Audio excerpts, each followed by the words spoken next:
leaderships in this country have been complicit with Zionism for a century, since the Balfour Declaration, and have continued this whole century to be part of the ethnic cleansing and the oppression of Palestine. And that has to stop. Yeah. Yeah. Yes. On October 16th of this year, Palestinian trade unions issued a call, an appeal to workers around the world to say stop the genocide, stop arming Israel, and for workers to take action themselves, to stop weapons, to stop support for apartheid Israel, to stop support for settler colonialism, and to stand with Palestinian workers and workers around the world who are taking action. And we're not the first ones to do this today. We may be small in number, but we're loud in voice. And we stand on the shoulders of those who from the 1960s on have stood with Palestine in the labor movement. The League of Revolutionary Black Workers in Detroit, the Arab and Black workers in 1973, 50 years ago, last month, who struck. And why did they strike at the auto plants in Detroit? Because the UNW international leadership was supporting Israeli ethnic cleansing and apartheid. And they went out on strike, not at that moment against the companies, but against their own union leaderships that were using our dues money, and I say this as a UNW member, to oppress Palestinians, to kill Palestinians, to ethnically cleanse Palestinians, and that has to stop. And today, there is a growing resistance within labor to stop and to stand on the side of Palestine. Last week, workers on the West Coast of the Block the Boat movement and ILW Local 10 stopped an Israeli ship from docking in Oakland, as they have done since 2014 consistently. Hooray! Those kinds of actions are spreading, and all that we can say is we will stand with Palestine, we will stand for a free Palestine from the river to the sea, and we will not give up. Free, free Palestine! Free, free Palestine! Free, free Palestine! Free, free Palestine! Thank you. Woo! AFL-CIO! Labour Zionism's got to go! AFL-CIO! Labour Zionism's got to go! AFL-CIO! Labour Zionism's got to go! AFL-CIO! Labour Zionism's got to go! Woo! Okay, our next speaker is Samar from Palestinian Youth Movement. Hi comrades, check. Okay. That's what we got. Oh. We're allowed to use it. Is it really? Okay. Hi everybody, my name is Samar and I'm here with the Palestinian Youth Movement. We're an organization of Palestinian and Arab youth organizing across the US, Canada and Europe. We believe in the total liberation of Palestine, and this is what we organize towards. Today and in this moment we're calling three demands: an immediate ceasefire, an end to the siege on Gaza, and an end to all US aid to the Zionist state. We're all here today because we know that the AFL-CIO is complicit in the genocide of the Palestinian people. The genocide that is happening right now and the genocide that has been happening and that has been going on for decades and decades. We know that the leadership of the AFL-CIO has tirelessly worked to squash efforts by rank-and-file workers who have stood in solidarity with the Palestinian people, such as in 2021 when the AFL-CIO leadership blocked the San Francisco Labor Council from debating a resolution on BDS. But we must know, as Comrade Michael also pointed out, that the AFL-CIO's support of colonization and genocide did not just begin in 1948. It began from the very beginning of the imperialist occupation of Palestine in 1917, when the AFL endorsed the Balfour Declaration, which was the British promise to support the creation of a Zionist state in Palestine. This created the entire backbone of the genocidal project that we're witnessing today. So from 1917 to now, the AFL has directly aligned itself against the Palestinian people. It has aligned itself with the bosses, the capitalists, and the imperialists. It has aligned itself not only against the Palestinian people, but against all exploited and oppressed people, against the very workers it claims to represent. But the AFL's support of the Zionist colonial project was not just in word, it was also in action. It was through material support. From 1920, the AFL helped to raise funds for the Histadrut, the colonial militarized movement that the Zionists created in occupied Palestine under the guise of a labor movement. But the Histadrut was not a labor union. It was an arm of the Israeli state that helped to build capitalism in occupied Palestine. This supposed labor union was a movement that housed the colonial militias that committed the 1948 Nakba. From the 1940s and on, the AFL created programs to give hundreds and thousands of dollars to subsidize and finance the colonial institutions of the Histadrut.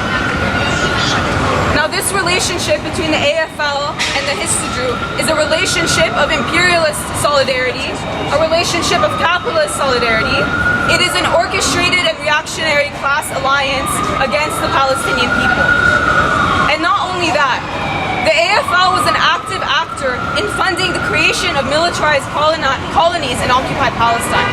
There is literally an American colony in the north of occupied Palestine, in the Galilee, that was directly funded by the AFL in the 1930s. This colony is on the land of Palestinian refugees who still, for over 75 years, have not been able to return to their land. And the president of the AFL, William Green, was one of the main funders of this colony. He helped Shame. He helped to put on fancy dinner parties right here in Manhattan to raise thousands and thousands of dollars for the creation of military colonies that would go on to occupy Palestinian land and carry out horrific crimes against our people.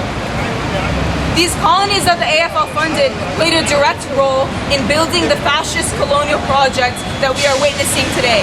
The same project that has wiped out over 10,000 people in 1 month, the same project that has wiped entire families off the face of the planet, the same project that is bombing down hospitals and refugees, the same project that is dropping white phosphorus on the children, women, and men of Gaza. But what I've said today is just one sliver of information of the AFL's horrific support for imperialism and Zionism. But as we gather here, all of us today and across the world, we see the mass support for Palestine rippling across New York City, rippling across the US, and across all corners of the world. And we're witnessing today hundreds of actions that are shutting it down for Palestine, across the city alone. And with this, it's clear that the masses of people stand with Palestine. It is clear that the AFL-CIO has and continues to carry out a policy of the US and Zionism against the masses of people. As the Palestinian revolutionary Hassan Kanafani said, the Palestinian cause is not a cause for Palestinians only, but a cause for every revolutionary, wherever he is. A cause of the exploited and oppressed masses. And because the Palestinian cause is a cause for every revolutionary, because it is a cause for the exploited and oppressed masses, it is also true that the dirty and shameful history and ongoing practice of the AFL-CIO in its support for imperialism and genocide will be forced to an end. It will be forced to an end by the masses across the world who stand on the side of justice and liberation. And when Palestine is free, those people and institutions and states who orchestrated genocide, those forces who collaborated with and supported colonialism and imperialism, they will be the ones who are written into the history books by us as shameful, shameful footnotes among a sea of pages and pages about the steadfast Palestinian people. The supporters of genocide will be buried in footnotes by pages and pages about those who struggled for Palestine and about those millions of people who heroically contributed to its liberation. Free, free Palestine! Free, free Palestine! Free, free, free Palestine! Free, free, free Palestine! From the river to the sea! From the river to the sea! Palestine will be free! Palestine will be free! Woo! Thank you so much. Across the labour movement in New York City, from many different unions, many different fronts of the workers' struggle. Next up we have Luigi from the Teamsters, who's a UPS driver. Hi everyone. I will try to speak as loud as possible. I'm Luigi, I'm a socialist, I'm a member of the Voice. I work at UPS, but I am a warehouse worker, I work part-time there, different from the drivers. I'm Teamster member, and for me it's very important that we are here. I'm super grateful to Uni for Palestine for organizing this, because I feel it's very important to call out the AFL-CIO and other big unions that are not doing anything, they're not even mentioning the word Palestine, when there is a genocide going on that is already taking the life of 10,000 people. And they are not even taking into account the persecution that many workers are living here in the US for standing up for Palestine. So they're not only betraying the international working class, but they are also leaving behind a lot of workers, rank and file workers that want to stand up, that want to speak up, to bring the Palestinian cause here in the US. And as it was mentioned before, AFL-CIO has a long history of standing for imperialism. Israel is nothing more than a project to be the safeguard and outpost for US imperialist interests in the region. And I'm an immigrant, I'm from Argentina, my family is also Chilean. And in both countries we have suffered of terrible dictatorships that were backed by the US. In my case, 30,000 student workers, organizers were killed, disappeared, tortured in Chile. Same thousand of workers have the same destiny. And both dictatorships were backed by the US. Israel had especially supported the Chilean dictatorship. So fighting against Israel is not only a fight for Palestine, but also a fight for many other countries that have been affected by US imperialism, because many times, most of the time, the interests are together. And in my case, I'm a Teamster. I hope that Teamster would at least a statement calling for ceasefire or calling to stop this genocide and to break all the US military aid and financial aid that is given to Israel, and hopefully others, big unions and federations take the same path. But we know that these unions are very adapted to the US imperialist system.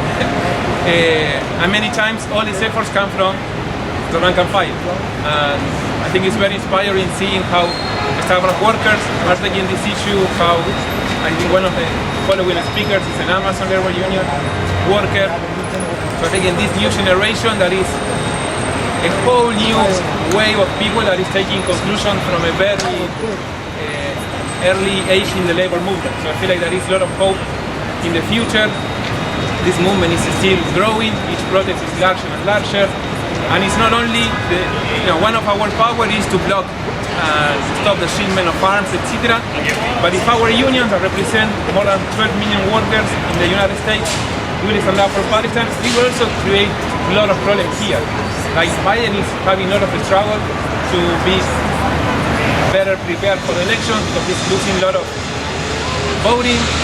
A lot of sectors don't believe anymore in the lesser evil tactic, because the two options are totally willing to kill the Palestinian people. So hopefully this movement keeps growing, hopefully our unions takes this struggle, and see you fight. Free Palestine! Free Palestine! Free Palestine! Free Palestine! Free Palestine! Free Palestine! Thank you, Luigi. Next up, we have Comrade Sultana from the Amazon Labor Union. All right.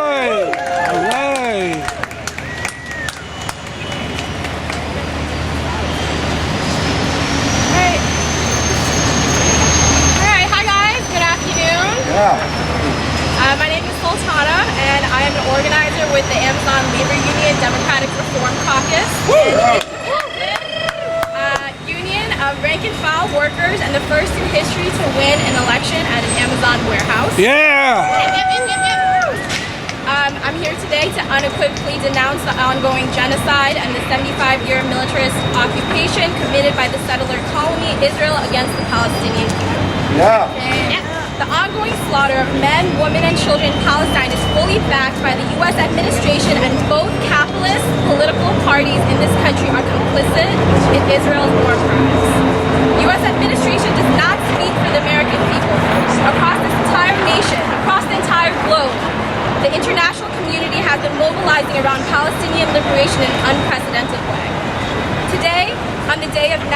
shut down. Activists for Palestinian liberation everywhere are taking direct action through walkouts, sit-ins, speak-outs, and all forms of protest directed at the Zionist institutions which fund, invest, profit, and collaborate with Israel's genocide and the occupation of Palestinians. Today, my fellow rank-and-file unionists and I choose to stand in front of the AFL-CIO regional office in New York to demand an end of the ongoing complicity and active participation in Israel's settler colonialist genocide and the repression of Palestinian labor solidarity by this trade union bureaucracy. The AFL-CIO does not serve to protect the interests of the millions of workers it represents and instead has been imposing the pro-Israeli line of the Biden administration and U.S. imperialism.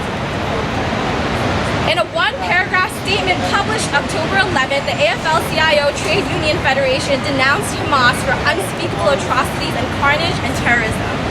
The statement shed crocodile tears about the humanitarian crisis in Gaza without naming its source, the Israeli and American governments.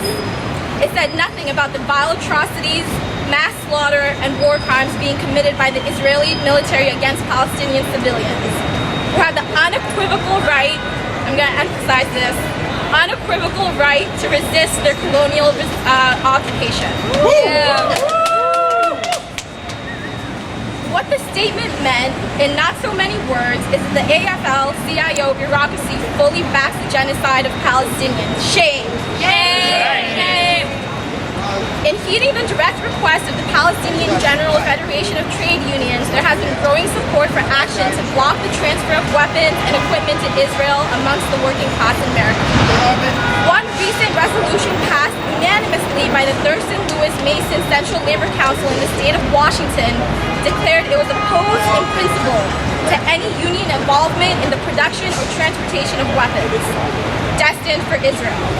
In the resolution, they called on the AFL-CIO to demand an immediate ceasefire and equal rights for Palestinians and Israelis and resolve to investigate ways our member unions may be participating in this war.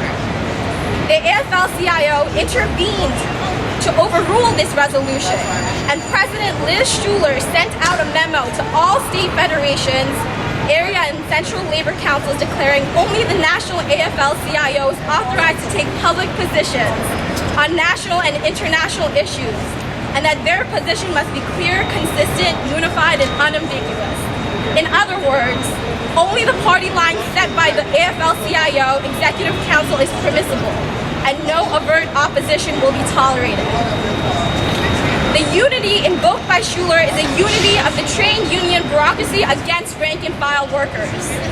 The union bureaucracies which comprise the AFL-CIO function as extensions of the Democratic Party and the State Department. In addition to selling out workers' day-to-day needs for the last half-century, the AFL-CIO has a notorious record of collaborating with the CIA in countless U.S.-backed coups from Guatemala and Iran to Brazil and Chile, and continues to operate on behalf of U.S. imperialism to this day. I'm going to end by saying this. It is not the Democratic Party or the trade union bureaucrats who will stop imperialist war. The ongoing occupation and horrific genocidal siege against the Palestinian people will only be stopped through the independent and unified initiative of the international working class in solidarity with Palestinian resistance.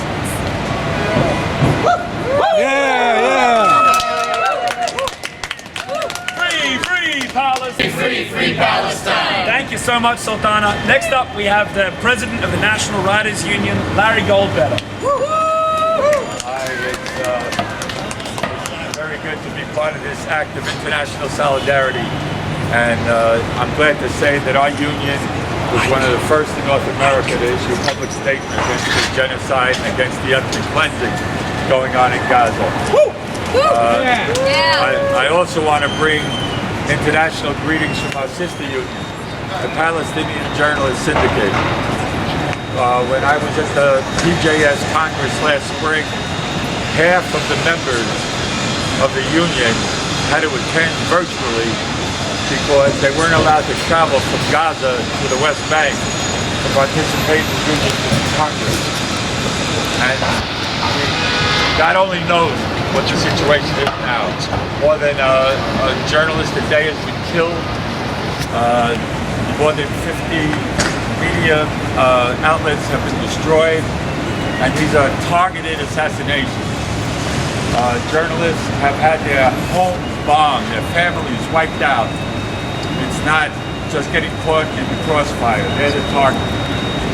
Very similar to Shireen Abu Akleh, who was killed by an Israeli sniper 2 years ago at the refugee camp in Jenin. And 2 weeks ago, the IDF killed her again. They plowed down a memorial to her at the site where she was killed. Boom! A bulldozer in there to plow down this memorial. So, on behalf of the PJS, NWU, and the 600,000 members of the International Federation of Journalists, we stand in solidarity with the people of Palestine and with the civilians in Israel who are standing up to their government and demanding a ceasefire. And while we're making demands on the AFL-CIO, we're not waiting on them. Yeah. And I just want to end with this announcement.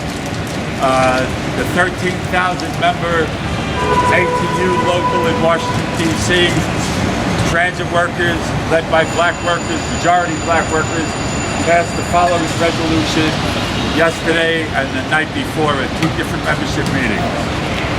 Be it resolved that ATU Local 689 calls for an end to military aid to Israel and for a ceasefire in the war against Palestine.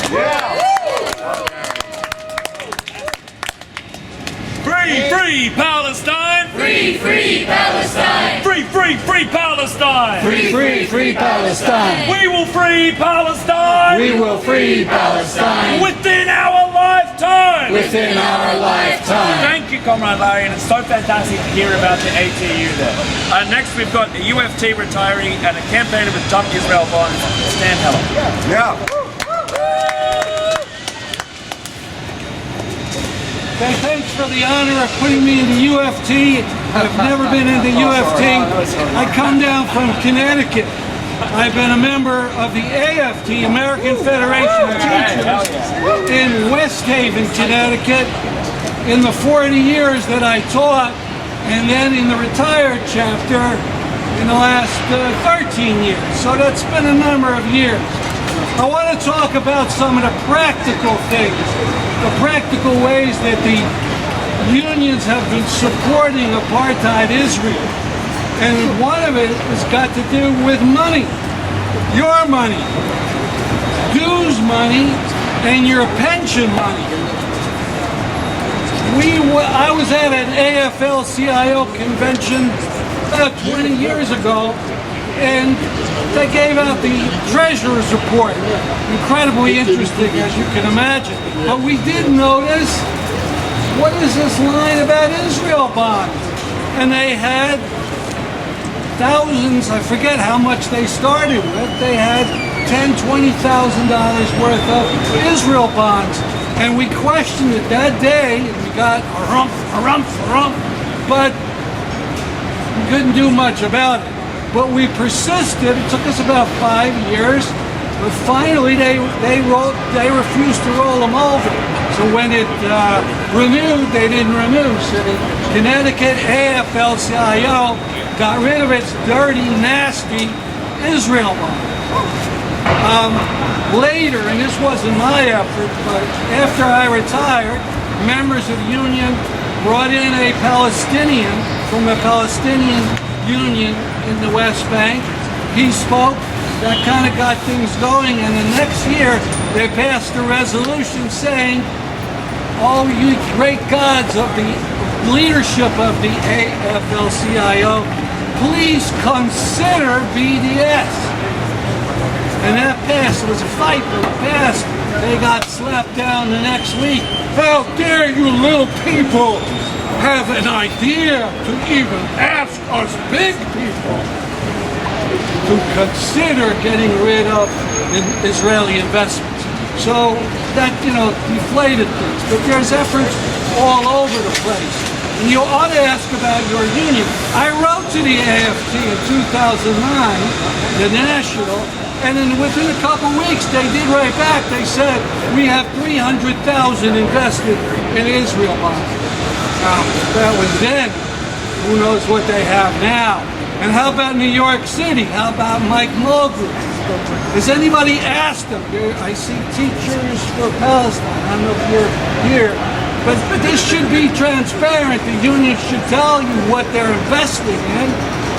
So you should form some committee. You should write a letter.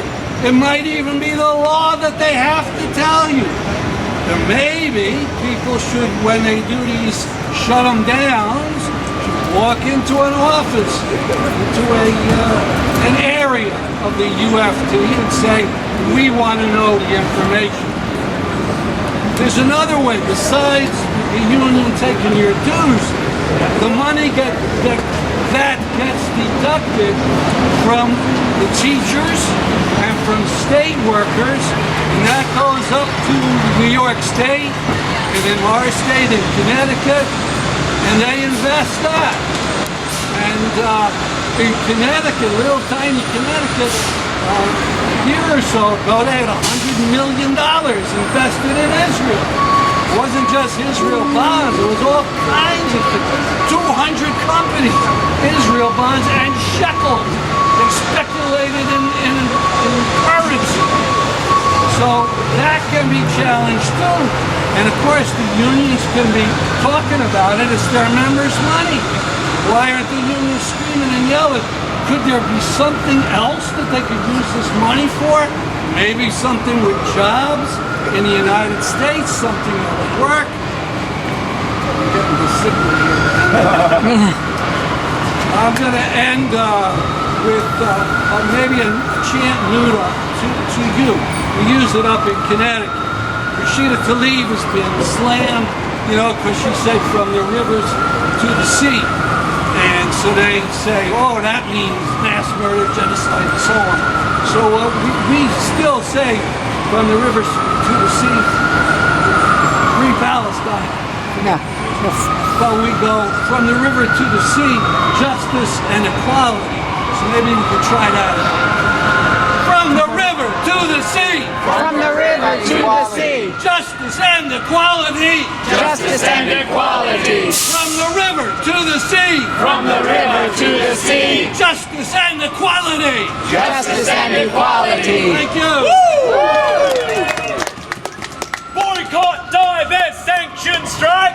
Boycott, divest, sanction, strike. Workers of the world unite. Workers of the world unite. Boycott, divest, sanction, strike. Boycott, divest, sanction, strike. Workers of the world unite. Workers of the world unite. Thank you so much, comrades. We've got one more speaker here. I've got Gabriel from the Brown Workers Union.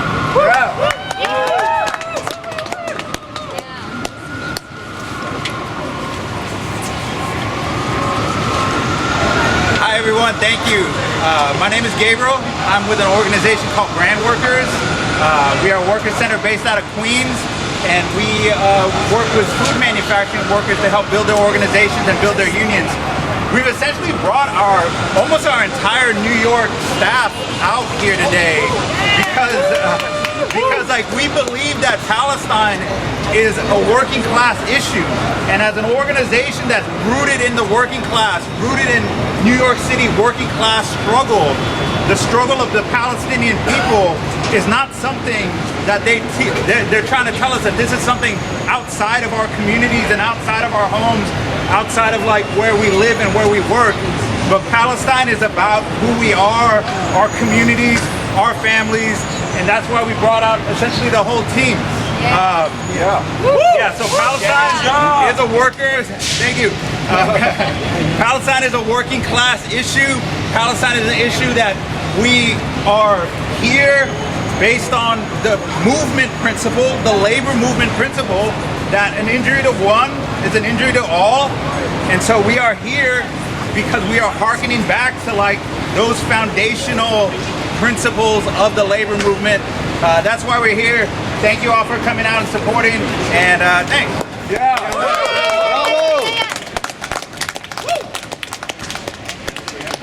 Boycott, divest, sanction, strike! Boycott, divest, sanction, strike. Workers of the world unite! Workers of the world unite! Boycott, divest, sanction, strike! Boycott, divest, sanction, strike. Workers of the world unite! Workers of the world unite! Excellent. Okay, that was going to be our last speaker, but I would like, if Fred doesn't want to do it, I just want to say a few words as a member of the Professional Staff Congress, CUNY's union.